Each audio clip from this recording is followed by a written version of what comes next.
biggest upset of the week? Like biggest. Oh, the Arsenal game. The Liverpool game. Hold on, let's go ahead. That's like the biggest upset. Arsenal. So, you guys are all picking this Arsenal game to be the biggest upset. Like biggest. Yes. So Leeds beating Chelsea 3-1 is not a big upset. Yeah. Oh, we have to choose. We have to say two, right? No, week 14 and 15. You just pick one. Okay, I'm picking Arsenal. You're picking Arsenal in those 2 weeks. I see you. I'm trying to change his mind. What, you your fans? Yeah. Going crazy, acting like West Ham is some kind of top club. And then they ended up drawing that game. That would embarrass At me. least we drew. We didn't lose like last At least you minute drew goal. to Like, West Ham. So that game didn't upset you, it Ben. didn't upset me because one of the things you watch the game. At least you drew. One thing you have to West understand. Ham is watch the fighting game. relegation. I know, but watch the game. You watch now Arsenal. I remember the last time when we heard from the some Arsenal fans out there, like, don't worry, this weekend we're beating Aston Villa and everything like that. Those are other Arsenal fans. And then suddenly, That's why it's an upset. I mean, yeah, I'm the Arsenal fan that said we will beat Aston Villa. Okay, it was you. Yeah. Never underestimate your opponent. Because I know the schedule of menu. We play on Monday. Tomorrow we know tomorrow. I'm not talking about tomorrow. I'm talking about the next week. The next games. The next week we're playing Saturdays. No, you're not. See? Yeah, we're playing Saturday. You're playing on Monday again. Yeah. You're playing Bournemouth on Monday. See, he doesn't even know. All he cares about when Arsenal's playing. Because I'm asking Arsenal fans. He just wants to laugh at us. I'm It's asking okay. Arsenal fans. We'll be smiling at the end of the season. Oh shit! You see, Ian is already like down a little. Nah, bit. he is Me, no. When I'm on top of the table, You're not down. With 2 points. Before it was like, We're still on top was of it the 9 table. points? we all It started. was never 9 points. He was never 9. This guy, man. You acting like Was it like 15 points? We went for our never points. We went for it. They didn't give us Exactly. We didn't get anything for free. Yeah. We all started from 0 points. Now Right? the league has started. Before we were like 15 points. We're chilling. Now you're like, This guy, it's okay, bro, we'll I get swear, there. man. Disrespect Arsenal against, bro. This shit is crazy. Alright, so. Welcome to 11 Aside, Organized Chaos, a podcast that takes you from chaos to conversation. I'm your host, Eddie. And to my left, we have Ian. and Michael. Big bad. 11 players, 1 pitch, endless stories. Let's get right into it. We're going to go with the match day recaps. What was the biggest upset of the weekend for week 15 and week 14? Ian, what was the biggest upset? I would say that Arsenal has to win that game. We are upset by those lads. Yeah, that was very upsetting. Yeah, because we went into the game hoping for a win from Aston Villa. It was just upsetting. It's painful. Yeah. So, I mean, it's not like they scored a better goal. It was just all over the place, and Yeah. it's an all over the place kind of goal. so for me, I don't think that's an upset. Because like Villa is a good team. That's why I don't think it's an upset. Arsenal is a better team. Yeah, I agree. So that's why I don't think it's an upset. But then again, you can look at it from a different perspective and say, because Arsenal is the better team. Yeah. The way that they've been playing, that makes it an upset. Man is looking at me. If I'm an upset, what's the upset for you? An upset is when the team don't expect to. So you went into the game thinking Arsenal will not win that game. I didn't say that. But just Villa is not a bad team. I know. I thought they were. I think they're a good team. What team did you draw? You drew it. Was it Brentford? No, we beat Brentford. We beat Brentford We drew with 2-0. Chelsea. Oh, you drew it Chelsea. Yeah. Tied Chelsea, beat Brentford, and then Okay. Aston Villa game.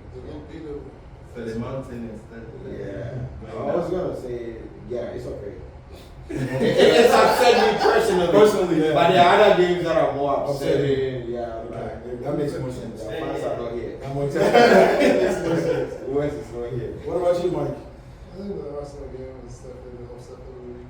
Okay. For week 15, that is. Match day 15. Okay. Yeah, Arsenal were expected to win the game. They didn't win. And they lost a few more points. City are closer. City are right behind their back. And the league is excited. Arsenal fans are not excited, but we'll see what happens in the future. You can say that. What about you? What about you? What's the biggest upset? Biggest upset of the week, like biggest. Oh, the Arsenal game. Okay.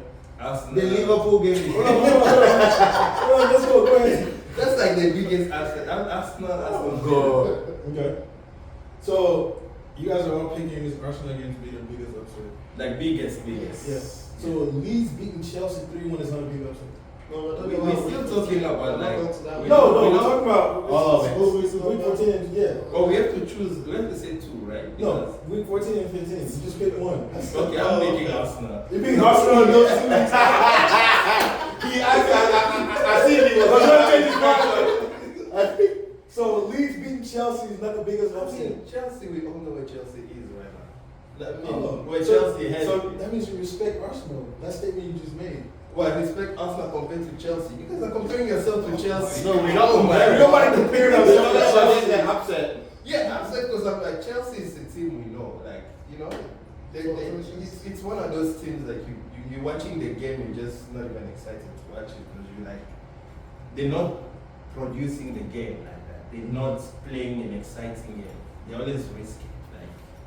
But then now Arsenal, I remember the last time when we heard from the Arsenal, some Arsenal fans out there, like. Don't worry, this weekend we're beating Aston Villa and everything like that. Those are other Arsenal fans. And then You know the Arsenal fans suddenly, That is why it's an upset. I mean, yeah, I'm the Arsenal fan that said we will beat Aston Villa. Okay, it was you. Yeah. Never underestimate your opponent. Well, Arsenal fan. but you're already underestimating Wolves. I don't know why. You guys. You played Wolves. You know, I mean, yeah, we're not underestimating them, but we should be That was them. a surprise. You know, I but still like love it's, it. when it comes to sport, you just never know. You just go out there and play hard. I So still anybody love could it. upset It's a anybody. surprise. Just like Leeds upsetting Chelsea. That's one of the biggest upsets. And then West Ham and Man U.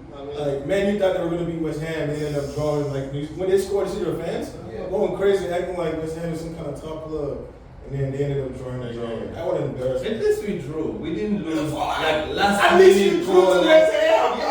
So that game didn't upset you, it Ben. didn't upset me because one of the things you Okay, have to hold you on. watch the game. At least you drew. One thing you have to West Ham understand, is watch the fighting game. relegation. I know, but watch the game. You watch the game, you see the goalkeeper became Spider-Man. When Bissaka was tackling everything, and you can be like, okay, these are like. That's an excuse. That's an excuse. It's not an You're excuse. making an excuse. It's an right excuse. now. The goalkeeper was this, the pitch was green. Those are The excuses. goalie was Spider-Man. The goalie was Spider-Man. You had the excuse of Arsenal, or the ball was just moving left. No, we didn't make any And the excuse. ball- No, he had literally said it. No, we did Now not. that is upsetting Upsetting. because of The that ball kind was of just the goal. I didn't say it's not moving that. around. It's upsetting. It's okay. I was just saying, At least he was upset. You're not upset. You drew West Ham, a team fighting relegation. I'm upset. The almighty Man U. I'm upset. You're upset, right? We don't get the That's a real almighty Man U right fan. now. That's a real We Man don't- U we don't fan. get You're just an almighty Arsenal right hater now. right now. You just, I would call it out, man. You're an Arsenal hater right I now. don't hate Arsenal. Like, Man. but wait, what was the last game? Is it? He was playing left wing. In the game. Yeah, I actually hate him playing left wing. Like, I don't like it at all. He's I didn't see him. he's always lost The me. role that Arteta keep changing back and forth is just Oh, so you're blaming that? confusing. I'm not blaming anything. I'm just saying- I'm talking about the game. Yeah. So You brought up Izzy. Because we're talking about the upset. which player completely surprised you guys this weekend, good or bad? For For both weeks. Foden. Huh? Foden. Foden? Yeah. Surprised you? Not necessarily surprised, but he was good. Yeah. Surprise wise. Yeah, anyone surprised you? Gordon is in the Newcastle, right? Gordon. Aaron Gordon? Yeah. Okay. He's been carrying Newcastle lately, and Newcastle has really been, coming back. And also this weekend he scored a goal, which was like a good goal. So he's really carrying the team.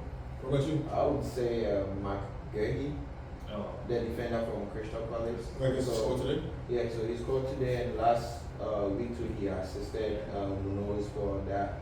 So that guy is he's coming out. I just wanted to point it out that he's surprising me a very nice way for a defender to just come into the game and just be seen like that. And it's not like he's not defending well. It's really good. He's holding Crystal Palace down when the strikers aren't really scoring. So yeah. I'm actually surprised that none of you picked Samuel Chukwueze. I was also talking about. He scored a hat trick against City, and then the week before that he scored a win game goal. Yeah. So I'm actually surprised you guys didn't. No, you choosing. Yeah, that's your choice. No, I know. I choice. just brought it up. Like he's actually been playing really well compared to when he plays for Nigeria. When he plays for Nigeria, I don't know. Those were bangers. He's on real.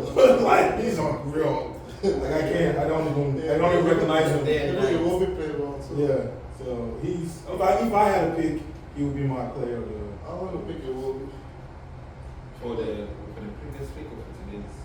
Both of them combined. He was involved in like 12 goals. Yeah, it will be scored too. He scored in the Yeah. game against Will be City. scored. It was Smith. That City game was crazy. And speaking of City, that was the game of the week. Man City versus Sunderland. If you guys have to describe that game, how would you describe it? Just one word. It's just. I mean, I won't say the real City, but it's just one of those where you see Man City coming out and play their game. Whereby back then they were relying fully on Salah. So were you impressed with how they played? I wasn't impressed at all. Yeah, I wasn't. I wasn't impressed. Yeah. Sunderland, I think it was good. Yeah. you don't expect Sunderland to go on the run the way they've been doing. Of course, they're going to cut out sometimes because it's the same starting 11 that's playing week in, week out. Okay. So, of course, those players are going to get tired. So, when you turn on the bench, you don't really have a lot of strong, solid bench players who come and play. So, yeah, City can rotate the whole squad and they can still give you a good game. But yeah, they were still not at their best per se, but yeah. And to be honest, and that's why I'm not like most Arsenal fans are like scared right now. Like, oh, it's 2 points. Me personally, I don't see that fear because of how City's playing. The old City, I would have been shaking like, oh, okay, City, this guy, City, City, like that's City. But this year, I don't see it. That's how you're yes. still happy. No, yeah, that's why I'm like, okay, we still got it because I'm not impressed with the City that I see right now. Maybe they're picking up form. Who knows? Yeah. I don't know. But just from the way and the style that they're playing, I haven't been too impressed like the old City teams that I've watched. So that's me So personally. even though it's at 2 points, you're still not scared? No, I'm not sure. Okay. Until City shows me like, okay, like when they turn it up in their style of play, then I can be like, okay. But right now, I just feel like they're just getting by. Like, even the game against Fulham, they were not impressed. Yeah. They were not impressive with me. Yeah. Like, they From 5-1 to like 5-4. 5-4. 5-4, yeah. Yeah. What do you think here? You're also not scared? Well, I'm not scared of City. It's like Eddie said. I mean, City is below us, so Yes. we have no problem. 2 points. We're not scared. Okay. Yes. 2 points is a lot of points. I know. One game is one sleep up there. So do you guys think the scoreline reflected the performance between City and Sunderland? No. It was 3-0 the scoreline. I feel like that one goal that Diaz scored caused Sunderland off guard and they changed their tactics for the rest of the game. If he didn't score that goal, I feel like Sunderland might have pulled a draw out of it. That was So I don't know, is it like company's goal? No, I think it was just one of those games where you just like Sunderland maybe they're getting tired.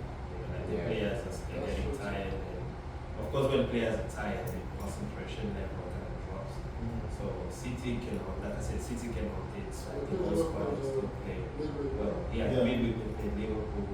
It was a tough matchup for them. Yeah. So Back to back, they played Arsenal, Liverpool, City. I think they played somebody else in between. So that's like top 6 clubs back to back. Yeah. But they did well. So Yeah, they did well. Of course, they did well. So you have to give it to them. Yeah. So does this result like shift the narrative for both clubs moving forward? Because like obviously people thought Sunderland was going to be title contenders. I never thought so, but you know how it is. Like once the team starts winning and they're top 3, all of a sudden they're title contenders. So they were top 3 2 weeks ago? Yeah. Title contenders they were talking about. They drew with Arsenal, they drew with somebody else, they beat somebody else.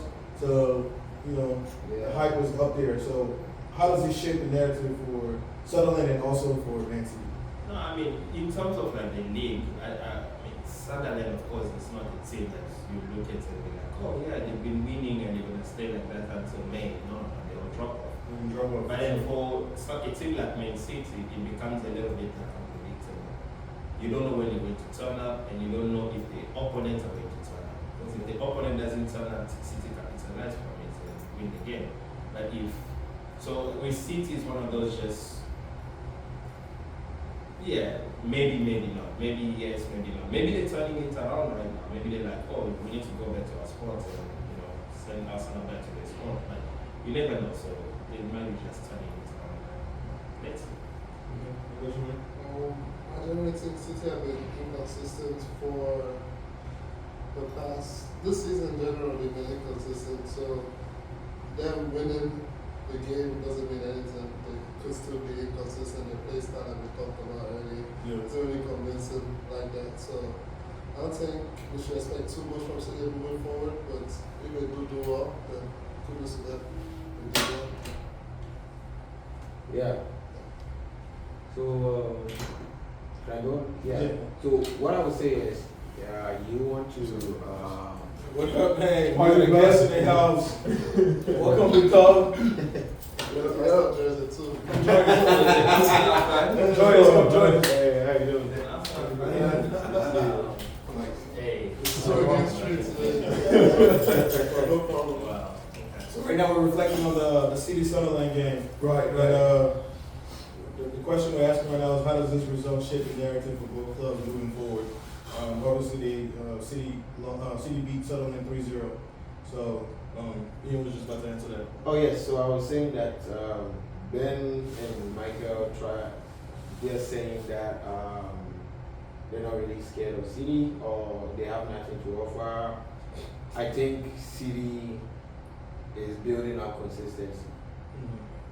That's a real fun right there. Not I'm scared. Not I'm scared of City, but you see City realize that Haaland wasn't putting in the goals. Yes. So the goals have to come from somewhere else. Exactly. Yes. And they adjusted and it's working. Now they don't care whether Haaland scores or not. They have to win. They want to get their wins, whether set piece or whatever. So I think City is coming up. For Sunderland, yes, we know that Sunderland wasn't going anywhere. Right now, I can tell you, Aston Villa is dead on the table. Yes. You can't, come on. Aston Villa is not a league contender. Yes. They will drop, they will go down. Yeah, so in terms of the two teams, City, I think they are picking up form. Sunderland, I think will go anywhere and all that. Yeah. So with City, like I was saying earlier, City is picking up form, but I haven't been impressed with how they've been playing. Like I said, they can pick up form, but we just have to see it moving forward. Being impressive and picking up form are two different things if you ask me. Yeah, I totally agree with you. Yeah, Because I think it's one game, especially against Sunderland. Right. It's too early to say, oh, say they're going somewhere. Yeah. If City play Sunderland and they lose against Sunderland, that means there's a huge problem. Exactly. So like this win here, to me, it's negligible. It doesn't prove anything. It doesn't prove Yeah, anything. that's the point I'm trying to So, understand. but because the thing is, a 3-0 win against Sunderland, It's expected. yeah, bro, they should go into that game and beat Sunderland 6-0. Yes. You get me? Mm. So the thing is, for them to win 3-0 and everyone's like, oh, say you're back, say you're back. No, they're not back. They've won 3 consecutive Premier League games. Yes. They're picking up form. So- So 5-4. So let me Yeah. ask you something. So it's still a win. It's a win. It's a win. It's You a win. can pick up Yeah. form, but you can pick up form, but doesn't necessarily mean that. Okay, for example, they beat Yeah. Fulham. That was an impressive game. They beat them 5-4. So when you actually watch the game, The Premier everybody sees it from a different perspective. But Yeah. from my perspective, Yeah. I felt like yes, they won the game, but they were shaky. Yes. But we're talking about the narrative that are they title contenders or not? Of course, they want to be tight. Yeah, so that's what I'm speaking to it. That right now, from what is going I know on, what is that's- happening, Being right title now, contenders is See. different from being scared somebody was as a out by fan. 3. That Liverpool versus Leeds. Look at that. Mm. You understand? Right. City wouldn't do that against Fulham. Yeah, 5-1 to 5-4. Still, Yeah. it didn't end in a draw. Mm. Right? They make sure to get a 3 point because the Premier League is so unpredictable. Yes. They just want a 3 point. Just Like Aston Villa. I want your 3. Nothing wrong. That's great. Nothing wrong So with that. was that predictable or unpredictable? Which What? one? The Aston Villa Arsenal. But you watch the game. Yeah, I did. We had a good game, but we had a bad day.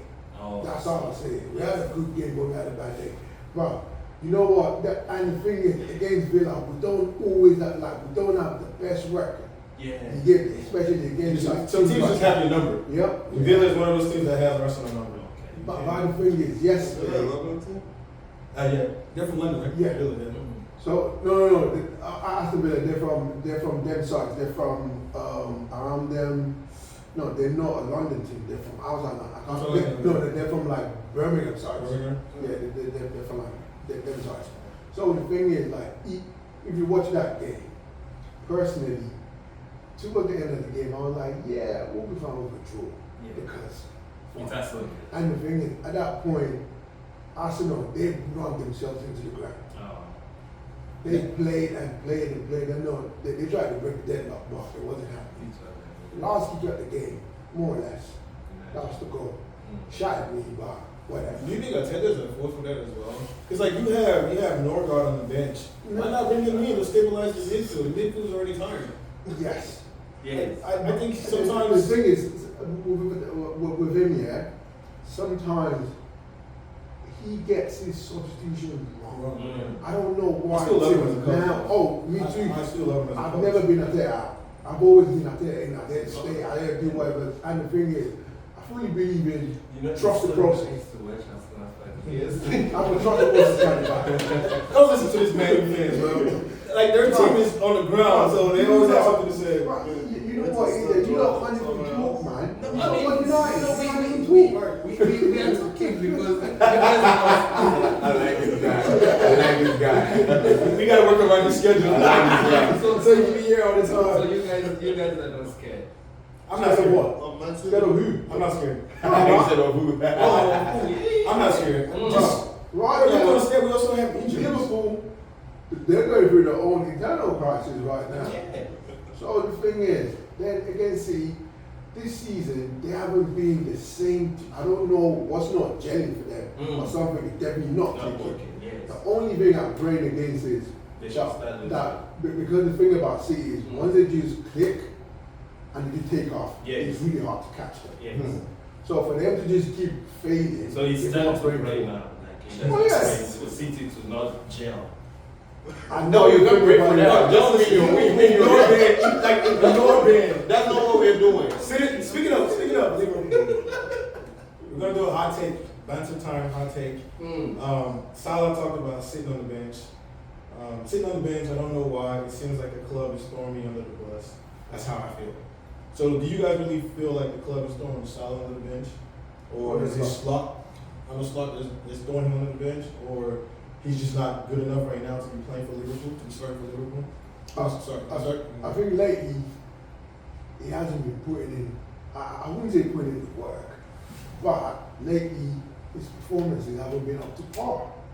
And the thing is, because he kept saying, "I've done so much for this team. I've done so much for this team."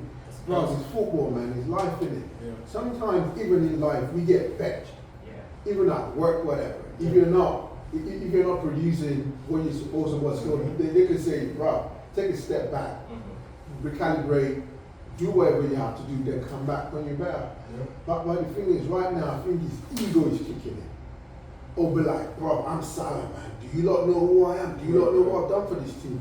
But personally, lately, I don't think he has been firing on all cylinders like typical Salah. I don't know what's going on with him, and I really don't think the team's throwing him To under be the bus. fair, it's not just this season. Even last season, I felt like he got a lot of lucky goals last Yes. season. He's been dropping off for a while. Teams have even against Real Madrid when they played in the Champions League, teams have been exploiting his wing because he doesn't play defense. So personally, I think right now that's just his ego talking. That's just me. That's what I think on it. What about you? Yes, so I'll agree with my brother here. Salah, the manner in which he handled it is not very professional. You are with a team, you are with a club, you don't put yourself above that. I don't want to say it's a disrespect to his teammates or the club, but I think that that response is not a good reflection of the team and all that. So I think that way he went about it. And yes, I mean, like he said, if you are not performing, it is the coach's decision. If a coach decides to bench you, it's his job, right? You are not the coach. You are not to dictate, oh, I want this amount of playing time. No. Otherwise, every player will start making demands, right? Yes, sir. Those. What? I said, go have a conversation with the coach. Yeah, go have a conversation. There are procedures to this, and it happens in every sport. You know, it happens in every sport. I can give you an example. CP3 and Tai Lu and all that, the things that's happening. So, if Salah isn't performing, go get with the program, bench him. Isaac is being benched, Eketike is being benched everywhere. You are not above any player on the team. And that's simple. So if you have anything, just address it personally with the coach, the management, but to just go behind the whole team and grab some interview is not very professional. You gonna say something about Chaser? Oh, Chelsea is doing very well. He saved them on the line against that team. What? Sunderland. Yeah, Sunderland. That. And he's been benched. He's been benched for a And the while. guy is still playing. And Ekitike was playing really well. They benched him when He Isak benched him, came. Isak came. And then Isak, how many millions did they pay for Isak? They benched him. So I just feel like it's an ego thing right now for Salah. Like, yes, that's definitely not how you handle it. I mean, coming from a United fan that saw Ronaldo lash out at the coach, I don't think Salah reacted professionally.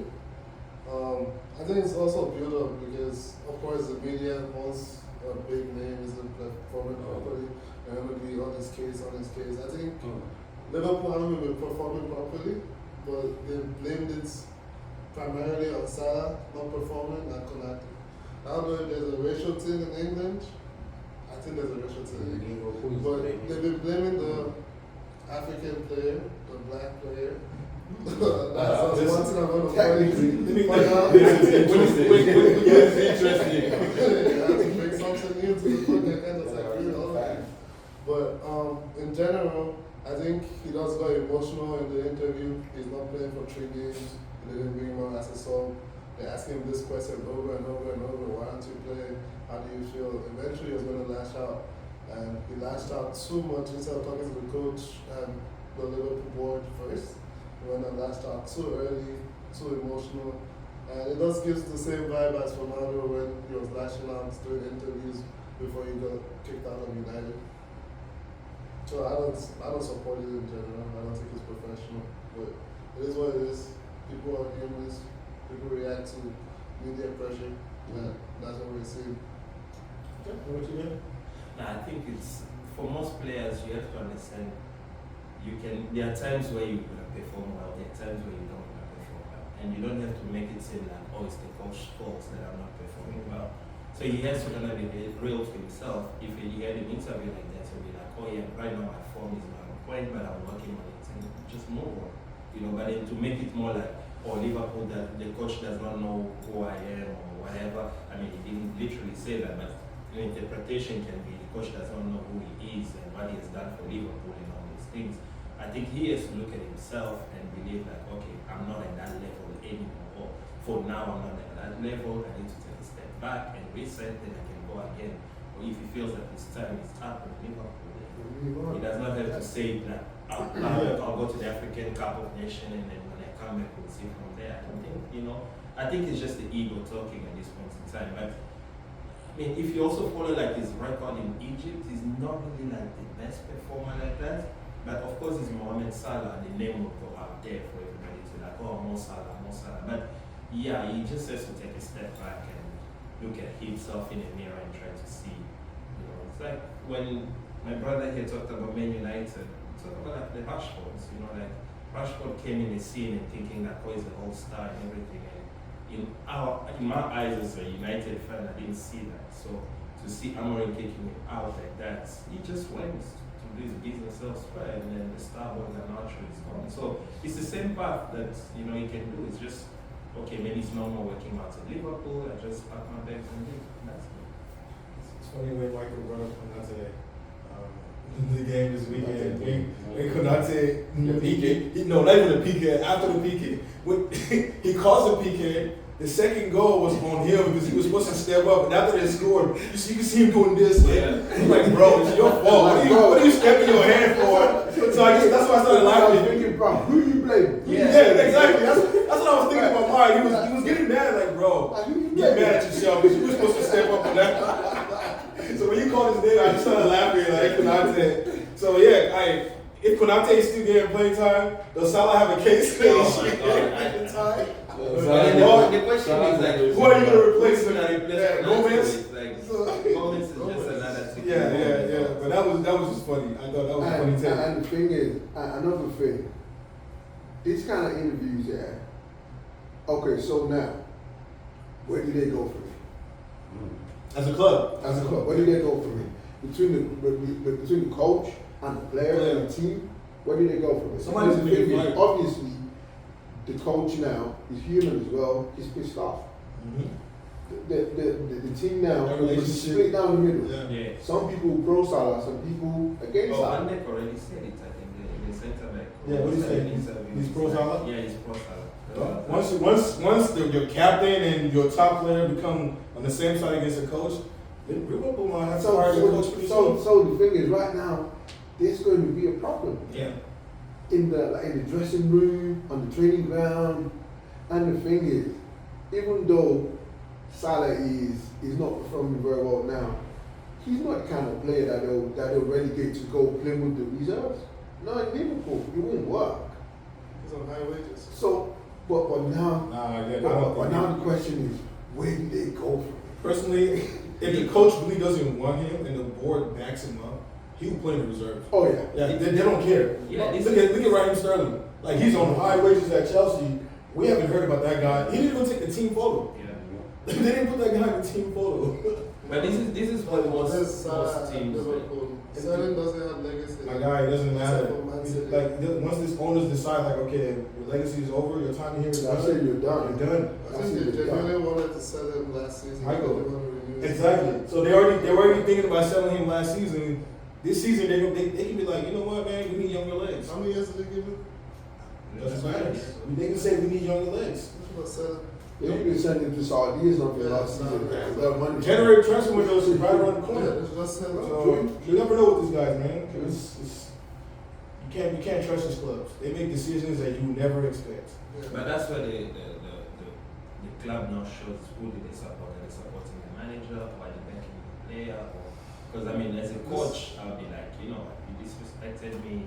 You're not allowed to train the team. Just There you go. See, go train you elsewhere. don't know what decision he's gonna make. And the World Cup is right around the corner, so some of these players want to play in the World Cup, so they're looking to leave like in January, quickly as possible. Disrespect to Egypt. That's of course, even if Mo Salah trains with the under 12 years old or whatever, he's still gonna make the team. So there's no. Of course. So then- But making the team and being on form are two different things. Like, you know, you make the team and you're not on form. Yes, the coach might still play you, but what good is he going to be when you're not on form? So as a player, he wants to be in form. So when he goes to the World Cup, he can showcase this is the Salah that I am. Compared to like maybe like a Lewis Skelly, who's trying to get in the team, and Tuchel already gave him a ultimatum, like either you get playing time or you're not going to make the team. So two different scenarios. So I agree with you with Salah. But the question comes in where, like, do you get back to form by playing, or do you get back in form by changing your mindset? Both. Because you can't get informed at that high level if you're not playing. You know, it's very important to play. Like, no matter how good or great you think you are, if you're not playing week in, week out, you need play time. You need play time. You need play time. But it's also his fault as a player because he started a lot of Liverpool games, and personally for me, I didn't see anything happening on his side. So for the coach to drop him, it's not like the coach is like, oh, I don't like this guy. So would you say it's a coaching style of play? Because I mentioned this last season and this season. When Salah plays, he just hangs out on the right wing. Like he doesn't track back. He doesn't track back. As soon as they get the ball, they're looking to play. Or as soon as Trent sees the ball, they're looking to switch that ball so he can go 1v1. He's been doing that year out for the past 2-3 years now. So it's starting to show, like, bro, you don't do anything else on the team.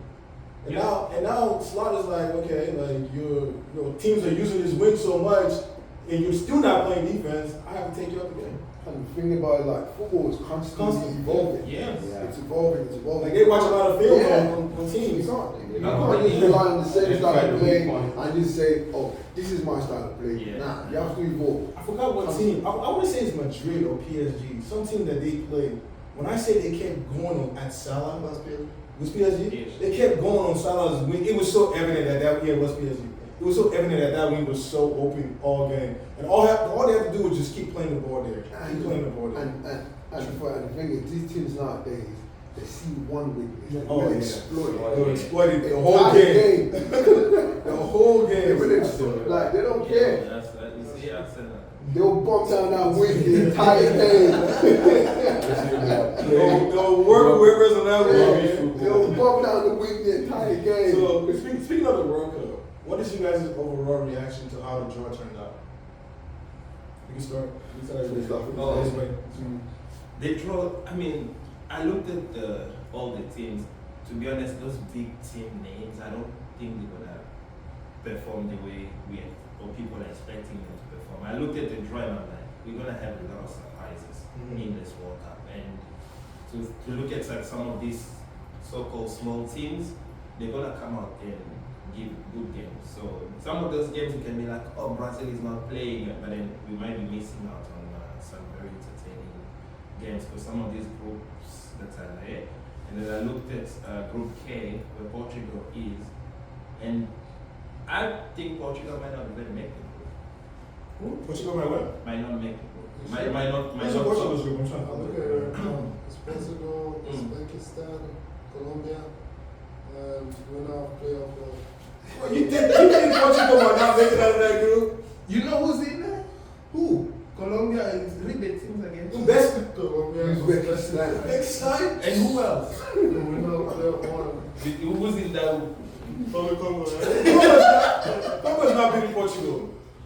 Congo is not beating Portugal, bro. Watch and see. Watch it. Yeah. No, the thing is, Yeah. I mean, not just to say because I'm Congolese. I support all the African teams. Ghana, England. I support all the African teams, but I still feel like England will be surprised. You see how? I'm not saying Congo won't. I'm not saying Congo won't come out of that group. But Yeah. just it's 2 teams that come out of that group, right? Yeah. And possibly a 3rd team. Portugal is coming out of that group. Colombia. Portugal is coming out of that group. Colombia is surprised. My brother. We'll My brother. Portugal is coming out of that group. We'll see. I've watched Colombia play enough to know that Portugal is coming out of that group. Portugal. I'm not saying Colombia is not a good team, but Portugal is coming out of that group. It's going to be between Colombia and Congo for the second It's place. probably between Portugal and Yes, you.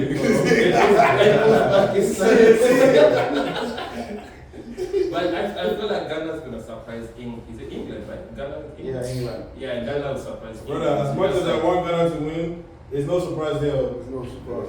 There's no surprise there. I'm sorry. There's no separation. No surprise in a sense. Like, you know, it's like the thing about sports, you can never really predict anything. So even though we're over here saying there's no surprise based on the talent that's in the English national team, you just never know. You know? Ghana might come out there, they're hungry. Don't give them a good game. Yeah, you never know. You're gonna give them a game and we're all gonna be shocked. It might just be like England winning 1-0 or Ghana winning 1-0, like Senegal did with France back in the day. So you might get those surprises. Okay. Michael, what about you? I mean, general overview from the 12 groups. I don't really see a group that's like very entertaining. You know, it's just Okay. it's just one big team, Yeah. and maybe 3 other teams that are fairly equal, or maybe one that's like fairly bad, like Uzbekistan. I think Congo should win that game against Uzbekistan. We'll see. Wow. But in general, none of the groups look that strong. So does any group stand out to you as a surprising group or a strong group? Anybody? Highest is group. Is it I or L? You know, traditionally, there's always a group of death. Yeah. That's what they call it. So what is the group of death in this group? I don't think there's a group of death this year. Yeah, There's no group There's no group of death. maybe. But if you had to pick France, one, Senegal, no. if you had to pick That's the one, only group I'm looking If I had to pick one, yeah. France. That's our first and France, Senegal, Norway. That's Group I, and then I think Group L with England, Croatia, and Ghana. That's a tough Yeah, group. That's It's a tough group. Maybe Group A as well, like, that's a repeat of the 2010 World Cup. Mexico, South Africa. I mean, not a group of death, but it can be like a certain group-ish. Nah, Group A, nah. South Africa. I'm also looking at Group C, Brazil, Morocco, Scotland. Haiti, bro. Scotland. Scotland, bro. Scotland are good, bro. If we can find three strong teams, if we can find three strong teams in the group, Yeah, that would be a group. Because Brazil isn't that good yet. Yeah, I told you, Group K. Brazil's not that good yet. That's why I said find three strong Which teams. one? Group K. Senegal, France. Even Germany, Cote d'Ivoire, Ecuador, and Yeah, Curacao. Curacao. Yeah. I don't know. Is Cote d'Ivoire good right now? Yeah, they're okay. Cote d'Ivoire, they're decent. Yeah, Germany should have down. Nigeria, Everybody fell to Nigeria. After the group stages. We're doing AFCON, don't worry. Oh, yeah. After Yeah, group we're stages. gonna I say Group I and Group L are probably the group of What's death. it? Group I is France, Senegal, Norway, and then the playoff group. So that's three tough teams right there. And then the last one, which is Group L, which is England, Croatia, Ghana, and Panama. Yeah. So we have at least three good teams there. So those are the two top groups. Me personally, I think Argentina got an easy group. Like they do every year. Every World Cup. They have Algeria, Austria, and Jordan. Can you imagine? It's gonna be Argentina But When they played Nigeria, and Algeria, yeah. They always get an easy They group. always get it. Croatia. They always get an easy We group. all know that. Always get an easy group. FIFA is. Portugal, okay, except for Colombia, Portugal's group is Germany. So we all agree that the toughest group to get out of would be the group L. Yes, I think I so. think so. All right, and all right, Yeah, L. I and L. Yeah, Okay, yeah. yeah. I think so too. The group of France. Yeah, France and then the group of Ghana. Yeah. Yeah, I thought this draw was kind of weak, to be honest. Yeah, it wasn't. Personally, I think one of the worst things that ever happened to the World Cup was coming to play over here. Why is that? Because number one, this group This is is This guy should come back. number one, like this group is, yeah. Then the whole razzmatazz thing, like What? surrounding it, they kind of turned into what's called the World Cup into more about the spectacle than about the game itself. So now it's getting overshadowed by a lot of things. And the thing is, the World Cup primarily before it used to be about the game, the intensity of the game. But now there's too many distractions going on, man. But you have to understand too that soccer has become commercialized, right? But the thing is, it could still be commercial and still be about the game. Like the EPL. Yeah, still make it about the game. I agree, but But now there's But so now it's many- more Bro, about the ball than- I don't even Now- know. I don't know how true this is there, but they say we're gonna have a halftime show like the Oh, yes, like yes. that. And I'm thinking, for every game or the Yeah, final? for so every for game. my- No, for most of the games Yeah. whereby they have the coach interview at halftime, players interview at halftime. That's what they did Why? with the Club World Cup. Yes. Yeah, I'm thinking- integrate some of these things. I'm thinking, It's not. but thing is maybe because I'm old school. Yeah. It's not even that. It's not even And, that. You and, just- and, it's just and getting to the point where- even the like integrity of the game, Yeah, it's gone. it's gone. It's gone. It's gone. You have the passion for the game, I feel that. Oh yeah, 100%. It's gone. It's It's no integrity in the game. Just switch that team from Arsenal to something else, you'll be like, We're talking about World Cup. This guy found a way. Find back to his shirts. Yeah, World Cup. like, what team is You know, they supporting for the World Cup? They secretly love. Yeah. England. Oh, They secretly love. okay. Who doesn't they're gonna pick the Who you- VAR? You say England? Yeah. What about you? Yeah. Who else? What do you mean? Who else? Should I have a who else? Yes, shout out who else? Yeah, that was They my ask team, you bro. who else? Who You else? guys- Team I'm supporting or a team that would be? It's Ghana. Yeah, so what is Yes. Ghana and Ghana. Ghana. Argentina? Argentina? Yeah. Oh, get out of here. Get out of here. So easy. What team are we supporting? Who, me? Yeah. I don't have one. Oh, no. But- Like, us Arsenal is not there. Yeah, Arsenal's not there, so I can't. Nigeria is not there. But if I really had to pick one, I support England. I support Ghana. Let me see. France, of course. That's it. Portugal. Nah. He doesn't trust Portugal. Portugal. That group, Man, Portugal. what will you win? Of course. I mean, I honestly, I'll be happy if Ronaldo wins the World Cup. I'm a Ronaldo fan. I'll be so happy if Portugal can win the World Cup. But They're not going to win though. Huh? They're not going to win though. Oh, they're not. I'm not saying they are. I said I would be happy. I don't think they're a great team, but I think they're a better team in that group. You think it's coming home? It might come home this year. Nah, please. I used to support people on the beach. Every year it's coming home. No, but the thing is, actually, it might come home this year. Yeah. It might come home this year. But My brother, I don't put your hopes up. You know one thing about England fans? I like them. I like the English fans. It's coming home. They love It's the coming game. home. Those guys don't like the game. That Euros pinned them. that, it was, but the thing is, but one thing I said, because I support Arsenal, and I support Arsenal for a very long time, I'm used to pain. Oh, you So see? the thing is, No, I'm used to pain. we need to shake But his the thing hand. is, that one, that what's called like the Euros, yeah. It was kind of in the back. We felt like we had it. Mm-hmm. Like, okay, this is ours. Then like, Yeah. wow.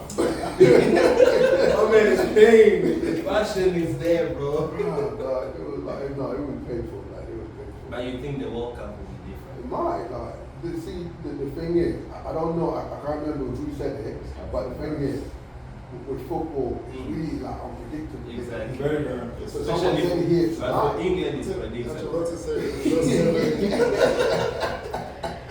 But the thing is, but as you can see, I never said it 100% Oh, coming yeah. up. I said it might Might, come might, up. yeah. You never know. So we were talking about AFCON earlier. Galatasaray legend Hassan Sans has sparked outrage with racist anti-AFCON comments ahead of the tournament. He stated, African Cup of Nations, everyone in the Premier League, the German League, the French League, the Turkish League is complaining.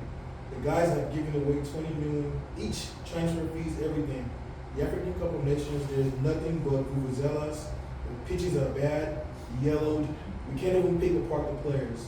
They all look the same, and there's no quality, nothing. What? What was your first reaction when you first heard that comment about AFCON and African players? You start hearing something. That right there, that's racist. there's no two words about it. And the thing is, this is special kind of racism because it's racism underlined by envy. Yeah. Because he might be a legend, but out of like Turkey, that's all right. Who knows it? True. Who knows it? So, and I don't know why in 2025 people still feel the need to come out and say these things. But the thing about it, like, at the end of the day in Africa, we are our own problem. We're the architect of our own problem. The African has got the possibility of being as big as the Euros, man. But if you look at every African country, if you look at the football federations, it's all about corruption, personal enrichment. If only they could, like, you know, have some kind of like development thing and actually come together, CAF, and do this whole AFCON thing to be like, it has the possibility of being something major, of being a major tournament. So although we do agree that it's racist, Yeah, is there some truth in what he's saying? Based on what you just said. there's some truth in it, but the thing is, it's It not was him. it's not on him to come and the thing is, if you had said after the shit, oh sorry, then you understand, like and you stop there, but then he took it to we can't even differentiate between the players. It's like some kind of like. Come on, like- that's a personal bias. It's personal, yeah. Yeah, that's a so. Wait, what's the guy's name? So I've never heard of him. I've never heard of him. So that's why I said he's a legend in Turkey, in Galatasaray, whatever. Who are you to say that they give away 20 million in transfer fees Like they give away money. Of course, the players play for that Yeah. money. They didn't go play. It wasn't free money. Yeah. Like they put in the work to get that kind of money. When Party played at Arsenal, when it was going to Africa, they sent a medical team with him. A medical team went. What do they call them? CEOs and everything. That's what Arsenal did. They sent a team to go with our man because the thing is we wanted to forestall any injuries or whatever. You understand? Maybe doesn't do that. No. So so let me get this. So Arsenal believes that if he goes there, he will not get property. No, it's not that. It's not only that. It was just about taking it a step further. Mm-hmm. Protecting your going investments. what's called like above and beyond. Yeah. And where is Party? Let him go. He's future's over. It's coming. But he was on the team at that time. He was getting paid. So And that's how we play for. we pay you. We take care of him. Take care of him. Of course. Man, you just send that player, boom, Go. But now I will go play rubbish games, do whatever he wants, enjoy himself. You'll be back. Then he'll come back and sit on the bench. Then we will play him when he's injured. And then you let him go and they'll be shut. Oh no, I'm not. Oh no. Well, now what's going on? Go tell me about it. Let's not talk about Onana. What do you think about it? What do you think about What do you think about it? I agree with you. It's racist. You can't say that. And I think that I want to put this out there. I don't know if there are governing bodies to check this out, to severe punishments or anything of that sort, because this is unacceptable for you to just say something like that. And I believe that people say these things and they are not held accountable for this. Sorry to cut you off. Just No, last right. week we talked about Gattuso. Yes. Same thing. Even Same that. thing. Yeah.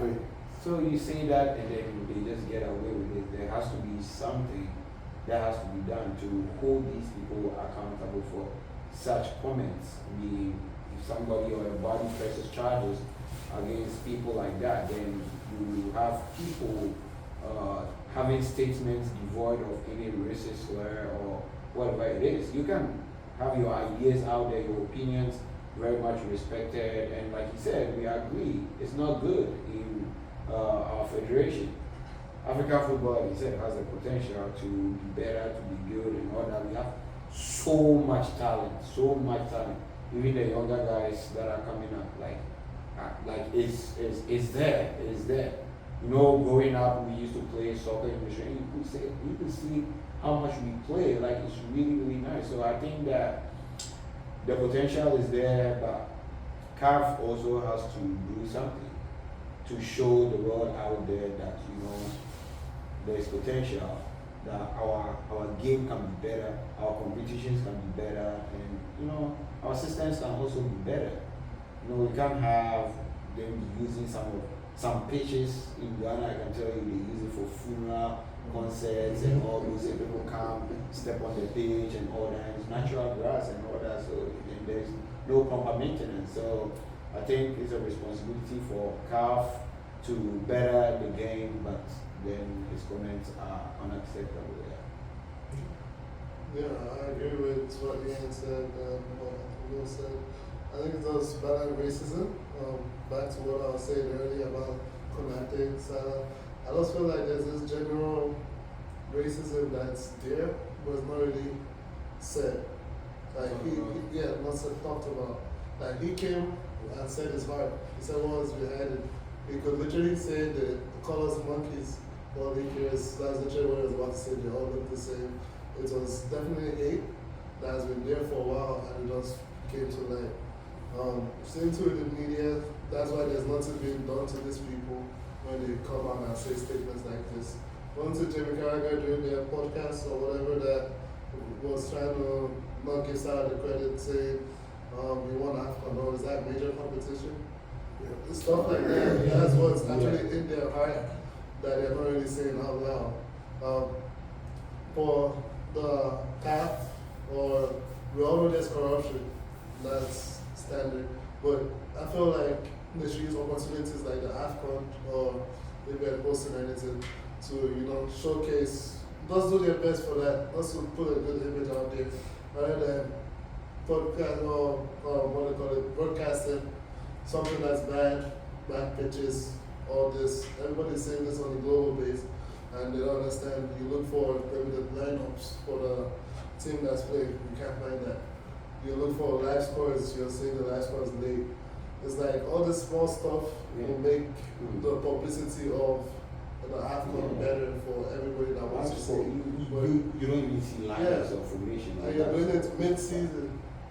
Everybody wants to see it. Let's forget about life. The pitches that they play. Exactly. The pitches. Like make a good pitch. That's just basic. Bermuda's grass grows. These cameras so well. I'm telling you. Like all you have to do is just water it. Yeah, they don't use good cameras to record this. And you go to a park nearby, and the pitch is so good. Like 13-year-old kids are playing in great pitches here. Exactly. Like for fun. Not even a league. Yeah, for for fun. fun. Like you go AFCON, you can't even like The whole country's pitches. even the fake grass at the Fisher Turf, they put cement first, Yeah. and then the kids are sliding it when they're Right. playing. It's bad for their knees. You know, something has to be done. And that's the reason why we keep getting disrespected by these Europeans when it comes to football. Because we put ourselves out there as it's ridiculous. It's just ridiculous. There's no words to explain it. You know? People are tired of it. I'll differ a little bit, in a sense whereby, you know, we've been victims for long. You know, all these clubs, when an African player plays there, he plays above and beyond. We've seen the likes of Yaya Toure play there, but they never get recognized or recognition like that. Up until today, people still talk about Aguero, but I still believe Yaya Toure ran the midfield when he was playing in Man City. When you look at Galatasaray, you have the likes of Osimhen, who's doing really well there, but he's still kind of being shadowed because there's just those little bubble that they put towards African players. But comments like that should be one of those things where our leaders, if we have to call them like that, should be the one now to kind of listen and see that and work on it. Use it sort of like a motivation kind of way, like, oh, these people are making this type of comment, let's now show them that we can do better. We don't have to rely on apps that's been created by those same people who a lineup can be posted in, you know, like on maybe less on Facebook, but they're like, oh no, it's just the AFCON, we don't want to take it. Let's create our own apps. Let's try and get our games in our own apps. Let's put it out there. If they don't want to download it, we are here. We're living it abroad. We're doing better abroad. We can download it. I think you're agreeing with what we're saying. Yeah, totally. I mean, no, different in the sense like a little bit of, you know, because when you say like, oh, like, define the point that let's not look at it like an insult. Let's use it more like a motivation. To galvanize. No, Yes. I understand what you're saying, but it's no matter how you try to take it, it's still an insult. But we do have to do better. And there's so many of us that whatever we do as a continent, we're gonna excel at it. Just let's think about Nigeria, for example. Yeah. Right? The millions of people in Nigeria. One musician from Congo Yes. throws a music in Nigeria, he become a millionaire overnight. Yeah. Just by the population of Nigeria. So why can't we do that for the continent of Africa when it comes to this sport, when it comes to AFCON? Us Africans, we love watching AFCON. Like, there's no African person, Nigerian, Congo, wherever they're from, in the country, Everywhere, like, that all doesn't over the love world. watch AFCON when it comes on. Every country. So they have fans. Yeah. They have fans. Yeah. We can be a change. But the problem is the people in charge, are they gonna let us be the change? Yeah, that's the problem. They are the problem. because they are the ones who are like stopping us from Yeah. being where we're supposed to be, where we want to be. So like in terms, like when you see like the World Cup coming up, the AFCON coming up in December, yeah, the vibe, the hype is dead within us. Like when we see that the likes of Ghana going there, Nigeria going there, like we're all excited to see how our players are going to perform. But then there's no excitement when you then hear some other people talk about how why do they have to send or they have to delay to send the players to the AFCON because it's not that much of an important thing. Yeah, those are some of comments that you can look at and say, why don't you build our own leagues and try to make it more? Because we have talent in Africa. We have talents who can be better than some other people out there, some stars. It's there. Oh, yeah. But I see it when if I we go just home. like Definitely. It's there. build or shape our leagues to be more, better than whatever all these people Oh, yeah. think. Well, you just said something now, because if you look at every African country like football, because like in Africa they don't start from the grassroots. Yeah. That's the main problem. That's the problem. You can't have a shaky foundation and now when you have like a permanent structure. So if you go back to each country, look at the teams, the leagues, and everything. But it's nothing to write home about. It's so bad. Yeah. Like it's Bad it's is not, ridiculous. bad is not even a word to Yes. describe it, bro. It's ridiculous, bro. Like even the ladders, you get me? like it doesn't make sense. No. For example, Nigeria, the Nigerian like Yeah. they have NLO 1, NLO, NNL, Super 8. It doesn't even make There's sense. no structure. You get the And then when you watch them, the way these kids play, Jesus Christ, bro. You thinking what's Like going on? I'm talking about sand pitches, Yes. like erosion on the sand pitches. The field is like this. Like how are you gonna develop when the ball is bouncing like this? You can't even control the ball. How do you expect to be? Like there's no youth soccer. There's no like under 8, under 9, under 10. You develop these players. There's so many people that show so much passion for the game, but there's no structure in place for them to actually showcase anything. So that for the longest time now, people have been saying that there needs to be more like corporate sponsorships. Like people coming in, like private investors coming in. I don't know if that's the answer. It's not. But You know why? Because once those private investors come in, people at the top are gonna look at it as an opportunity to steal money, to siphon money, to money, whatever. That's exactly what they're gonna do. And the funny thing is, if private individuals like you and myself want to go and start an academy and things like that, they're gonna make it so difficult. They're To the point where like you're just do gonna for quit. straight. So many Frustration blocks. pages, Yeah, all that. frustrated. Oh my God! Yeah. They will want money from you. They'll tell you have to do this, you have to do that. Yeah. To the point where you're just like, you know what? You guys can just have it. I I don't want to even do it anymore. You don't want to be part of something that might have integrity. Like right now here, they published a list of the companies players who are going to the AFCON. The president of the Football Association in Congo is like, why aren't we selecting local players? What is his And we business? all just looked at like, which local players? We don't even have a league. The league closed off. Like, because But even at that, what's his business with what the Exactly. coach? That's a Yeah, problem. the team Like management, the coach is the one that's going to go watch these players. He's going to go scout these players. He's going to pick the team that he feels can win in the AFCON. Yes. So you as a president, you're supposed to support his decision, not tell him what players to put in there. And that's a way of them stealing money because they want their players in. I'll tell you something crazy. He probably said, Who? like whoever he is, like the man there, he Yes. probably said, why don't we put local players in there? Because he would have told like a group of local players, Mhm. you don't pay me, Mhm. I'll make sure you get on the team. thank you. Yes, that's exactly. That's the problem. Even if it comes back. That's the problem. And Simple as that. and Even then if he you makes back. so much money, but at the same time he still wants to get money from like the players as well. And you hear so many different stories with me. Like I don't know about in other African countries, but in Nigeria, so many different stories of kids that we get picked to go represent the national team, and at the airport they will bring like 3 or 4 different players to take their spot. Yeah, to I'm use telling you, those kids will have to Yeah, go. those Like kids- they already made the team, they already paid for everything, and they just give them a bus ticket. Like, sorry, bro, no explanation, nothing. Yeah. You have to go home. And those 3, 4 kids, because they have what do they call those guys? They call them something that has to do with like golf or something like that. I forget the name that they use for them.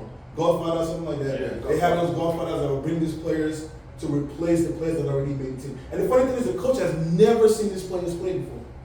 Doesn't even know what talent they have, how fast they are, how good they are on the ball, nothing. Just take those players, put the money in his pocket, and they'll go play the tournament blindly. When does it stop? When does it stop? That's the question that we have. When does it stop? But at the same time, when you sit down, you hear these comments.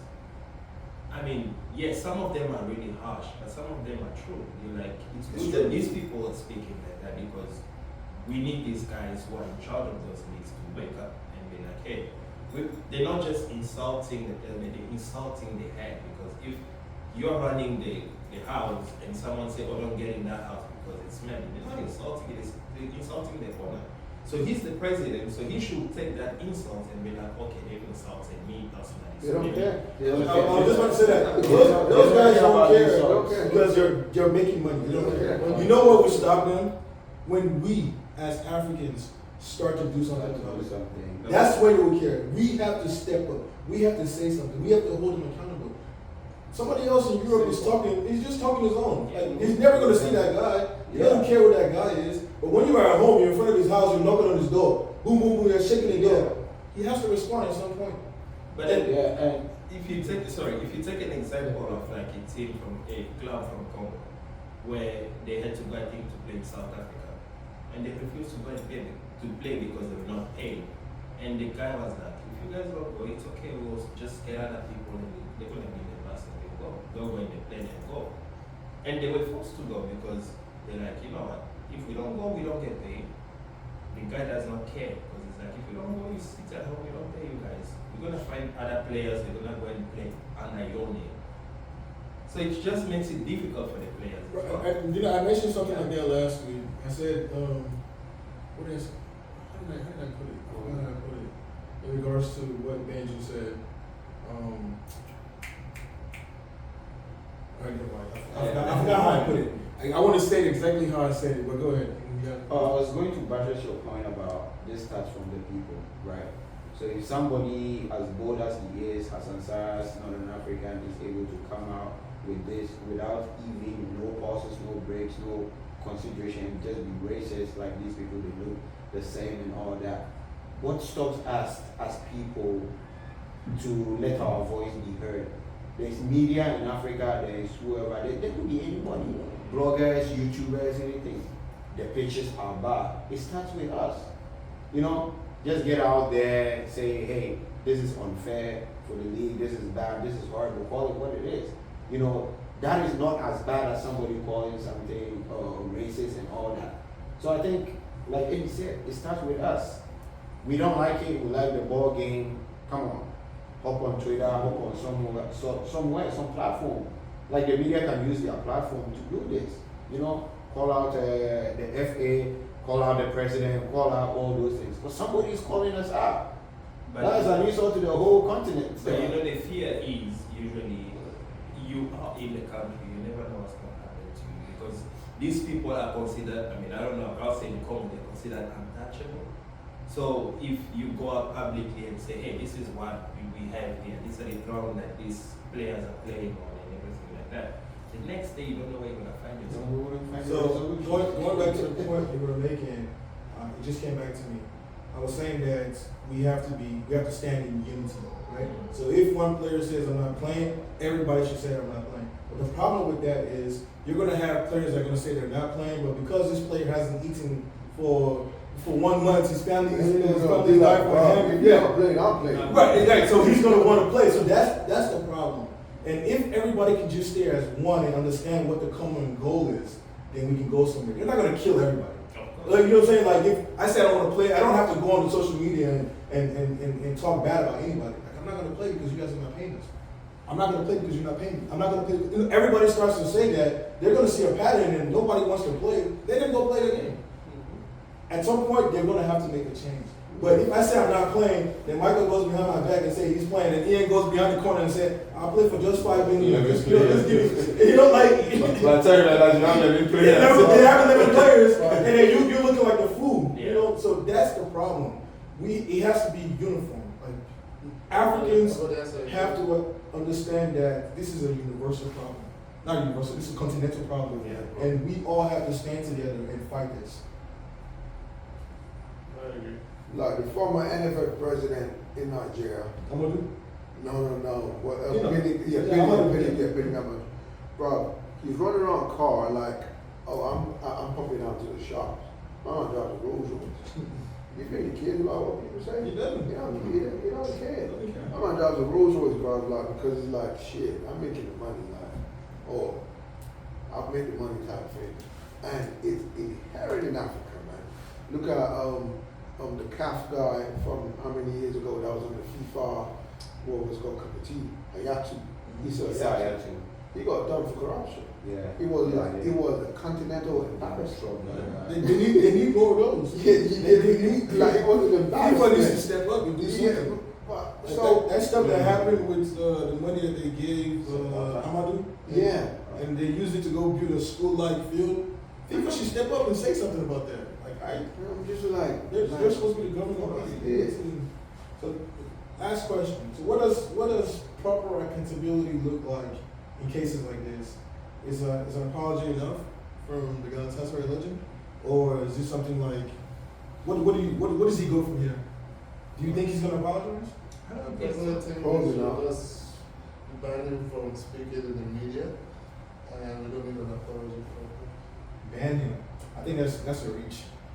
I don't think that's Extreme. Yeah, that's a reach because I mean he didn't say it, we see it as racism, right? But at the end of the day, he didn't say anything insulting.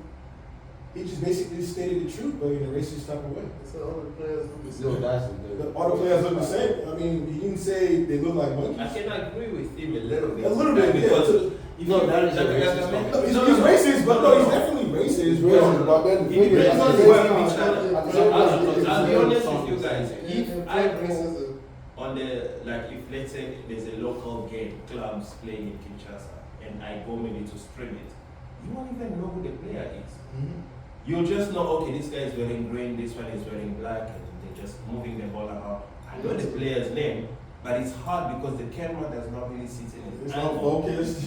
I mean, I'm saying from my point of view, this is what I've experienced. The camera will not sit in a certain angle where you can literally see, like the Premier League, they zoom in on the player. Then you speak to and the it's camera. clear. You don't speak to the players looking the same. Yeah. You say the coverage is bad. No, The but coverage then the makes thing the is, player but the then the same. thing is, he's talking from African point of view, not from the local. Not the from the local. Yes. Afghan is still better than the local leagues, you know. You Afghan can is still tell- bad, though. Yeah, it's bad. It's still bad, yeah. But the thing is, if we're looking at it from like an African perspective, yeah, it's still a little bit better than that because you can 100%.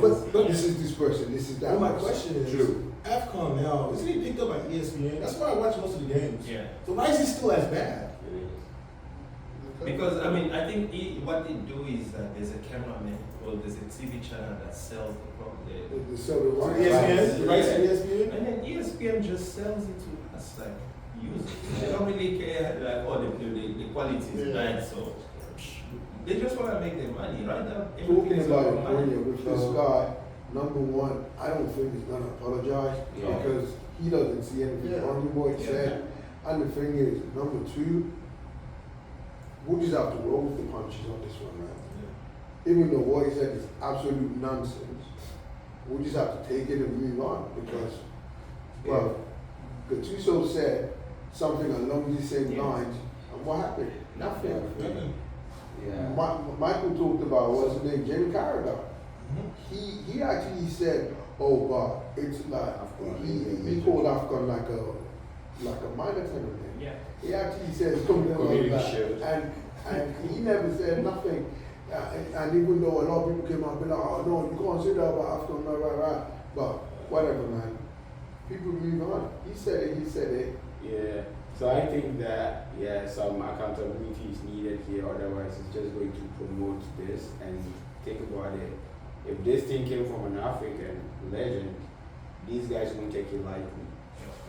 He wasn't like call a white person or something like that. Something even an Asian, they would not take it lightly. And it's just going to be all chaos if we let some of these things slide. There has to be some accountability of some sort. An apology will suffice, definitely, so that we know that yes, there are things in place. I mean, yeah, he has to take accountability for that. Like there was this case in Tottenham, this player, was it Bentancur or something? He said something to Son. Yeah. Yeah. Joe Mandia's Yeah. Son was his best friend. He just got caught off guard, and then he said it, but he came out to apologize and whatnot. So I think that it's not like just let's follow accountability, just so that there is no chaos. Yes, we know the truth is here. Vuvuzelas are making noise here and there. You can't hear, you want to hear balls or whatever. But yes, just take accountability. And I think FIFA or whatever body that governs these kind of things should just step in and make sure that this guy corrects some of these things that he says. Otherwise, somebody somewhere will also pick up the mic and say something against these guys, and then it will be a whole back and forth thing. Those are the facts. I think FIFA has been liking lately. Like we said earlier, is becoming too commercialized. They're not focusing on they're not focusing on the things that they need to focus on. But Especially when it comes to like racism. let me ask you a question. If, let's say, the AFCON was going to happen maybe during the summer, which is like June, July, or whatever, when the Premier League, do you think it was going to be more popular? Was more acceptable. No, Yeah. like in terms of like watch viewers. Yes. But the thing about it is, you know what? I don't think anytime the AFCON, I don't think it's a timing problem. I think it's just people's biases. It's just an interest thing. A lot of people from this side of the world, from Europe and everything, that are not African, they don't care about AFCON. They're not going to watch it because the thing is, they don't see Africans and the African League and all that. They don't see them as equals with them. Dude. So and it's not about timing. I don't even think it's that. Yeah. I just think it's the quality. Like everything comes out to quality. When you put out something out there that has good quality, people will eventually start to watch it because it creates a buzz. I agree. Like we're talking about it. Let's say my coworker is there. He likes soccer. Oh, I forgot. Yeah, And yeah. he turns it in, and it's Oh, exciting. yeah. He watches. He's gonna tell his friend, and his friend is gonna tell. Like it just there's no buzz. Because Like if my coworker hears me talking about Africa, and he goes to go watch it, he's like, oh, this I shit feel like, TV. what is this? Like, you know, what is this? Like, you can't see the players, the field is terrible, Yeah. there's no buzz. And the thing is, with football, with soccer now, everyone is, expecting a certain level of brilliance, with the camera angle, with the replays, with the commentating, everything. But the thing is with AFCON, none of that is there. Because they're stealing money. They don't care about the important things. They don't even think about that. And the thing is, if you go to any African country during AFCON, oh my God, the way people, we call these things viewing centers in Nigeria. The way they make They money, put bro. one TV up, and there's hundreds Million of people peeking. watching the thing. We love the sport. Yeah, When we they say run the sport, they make it So so the thing is, difficult I for us. tell people something like, okay, as a football fan, if you go to a stadium, it's a different feeling. Yeah. But then if you go to a viewing center, Yes. oh my It's a God. serious. It's something you have to experience. Banter right also, there. because the thing is, Africans, they love this game to another level, and the viewing centers. You know what? Let's not forget about Africa. If you go for like a normal Premiership game, oh my God, you get me. So it's just something needs to give, man. Something needs to change. I don't know how it's gonna happen. I don't even know if it's gonna happen in our lifetime, but something needs to change. All right. So, You're right. despite the hurtful and outdated comments were discussed today, this moment has always shown something powerful. The global football community's growing unity against racism and a stronger appreciation for African talents. AFCON continues to elevate the game with world-class players, passionate supporters, and a rich football culture that deserves respect. If anything, this controversy reminds us how far the sport has come and how committed fans, players, and leagues are to making football more inclusive, more global, and more representative of the people who love it. In the end, the game is richer because of its diversity, and AFCON is a shining example of that. That's a wrap for today's episode. Thank you for tuning in. Don't forget to like and share. We appreciate your support. Have a good one. Peace. Good one, lads. Good job, guys. Come on, Ghana.